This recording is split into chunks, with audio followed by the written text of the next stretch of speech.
wasn't able to get this video out yesterday, and I really wanted to, but I was so tired. And I think it showed in the last video I did. Oh man, and there was a lot to take in this final episode. What a way to end it. Oi. There was no werewolf. Thank God there was no werewolf. If you don't understand what I'm talking about, watch the previous video that I made. You'll understand. Oh boy. So it starts off with Ben trying to collect what remains of his family. The young baby that did survive goes back into the house for some stupid reason.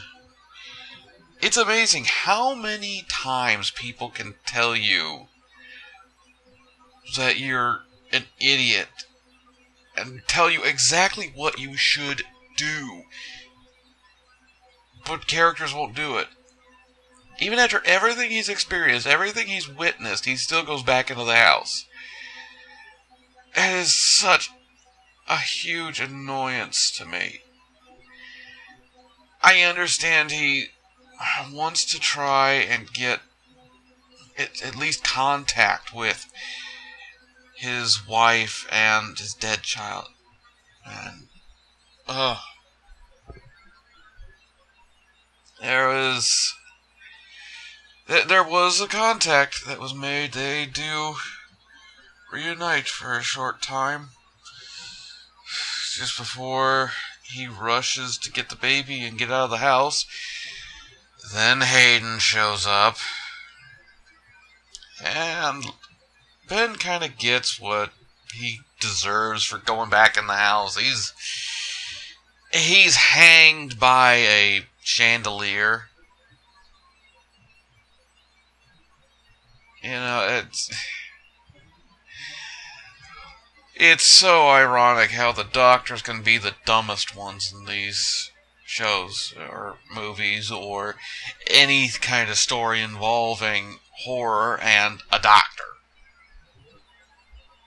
I mean, there's a top 10 list of that. I'm gonna have to see if Watch Mojo has that. So anyway, Hayden tries to take the baby away from Ben. She does do it kind of successfully. Constance comes in, sees the idiot hanging from the ceiling, goes looking for the baby, and finds Hayden. She's not going to give it up so easily.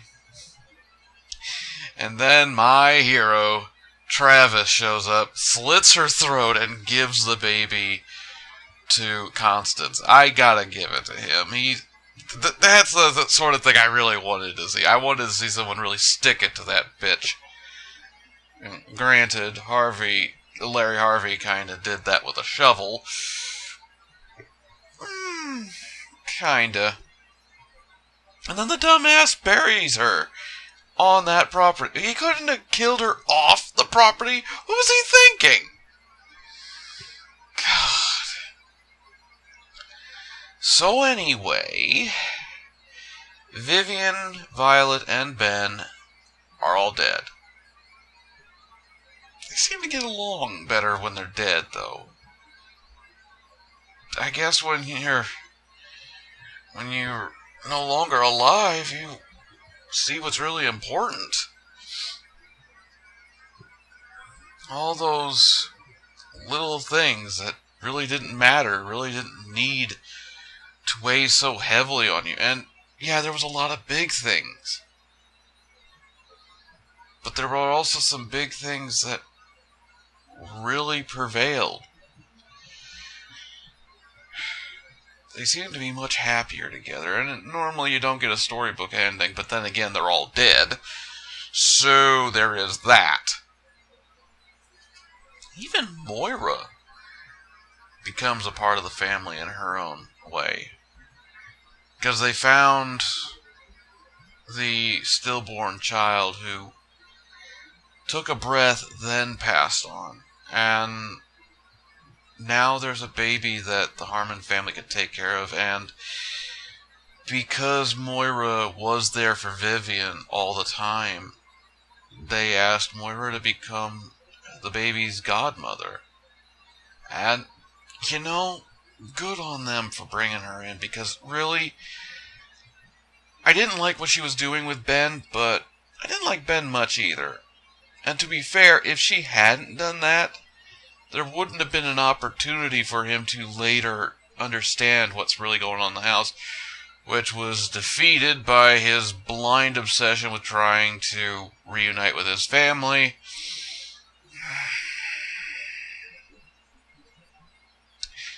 Even in death, he irritates me. Also, a new family tries to move in. And the Harmons see that needs to stop. And I gotta tell you, I was real excited when I heard Moira talking about this.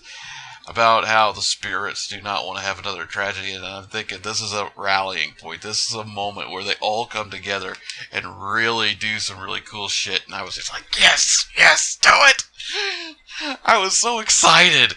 And it was so cool.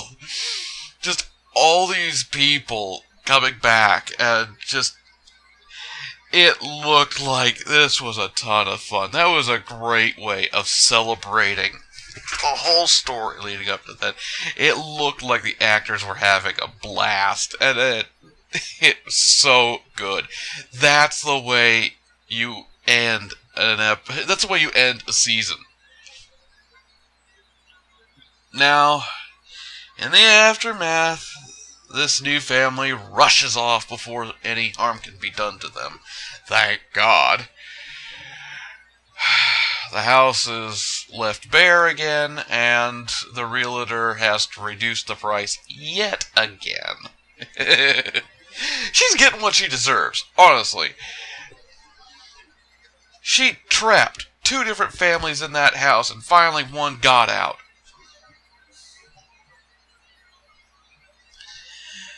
And seems like the Harmons are having a good time.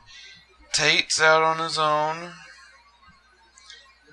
Well, he's alone, that is. Serves him right.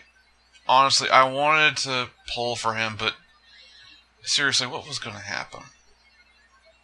Like Ben said, he's a psychopath. And maybe he was pretending to feel all those things because he wanted to have some kind of connection to everyone else. I don't know. There were some really intense scenes where he was very emotional.